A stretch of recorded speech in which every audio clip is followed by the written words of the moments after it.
Hello అందరూ, మేమైతే ఇంకా ఫ్రెష్ అయ్యి రెడీ అయ్యి దర్శనానికి స్టార్ట్ అయ్యాము.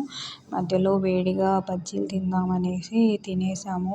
వెదర్ అయితే చాలా చల్లగా ఉంది. మేము వెళ్ళింది ఇంకా డిసెంబర్లో కాబట్టి చాలా చల్లగా ఉంది. ఇది చూసారా టెంపుల్ ఎంత ఓల్డ్ టెంపుల్. మీరు ఆ చెట్లు వేర్లు చూస్తేనే మీకు అర్థమైపోయి ఉంటుంది. శ్రీ బాలగంగానమ్మ టెంపుల్ అంటారు. వెంకటేశ్వర స్వామికి 7 అక్కా చెల్లెళ్ళు బాలగంగమ్మ ఇక్కడ ఉన్నారనమాట.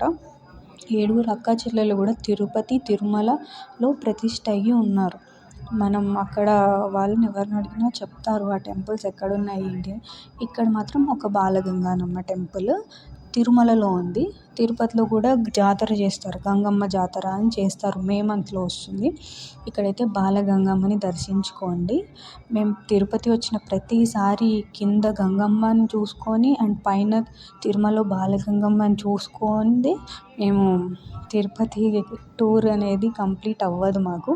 ఖచ్చితంగా తిరుమలకు వస్తే మాత్రం బాలగంగమ్మని, తిరుపతిలో గంగమ్మని చూసుకొని మేము ఇంకా రిటర్న్ అవుతాము.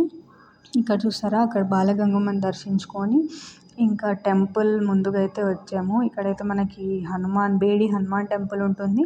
అండ్ పైనుంచి చూస్తే మనకి ఆనంద నిలయం కనిపిస్తుంది. చూసారా ఎంత హ్యాపీ అనిపిస్తుందో. ఆనంద నిలయం చూస్తే ఆనందం అంత రెట్టింపు అవుతుంది.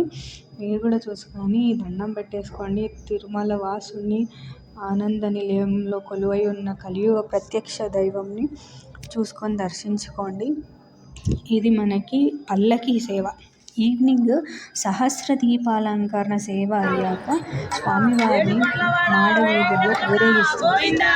అప్పుడు తీసిన వీడియో చాలా బాగుంటుంది. ప్రతిరోజు సహస్ర దీపాలంకరణ, ప్రతిరోజు కళ్యాణం, నిత్య కళ్యాణం పచ్చతోరణం అని ఆ స్వామినే అంటారు. అసలు కలియుగంలో ప్రత్యక్ష దైవమైన వెంకటేశ్వర స్వామిని దర్శించుకోవడం కూడా మహాభాగ్యం.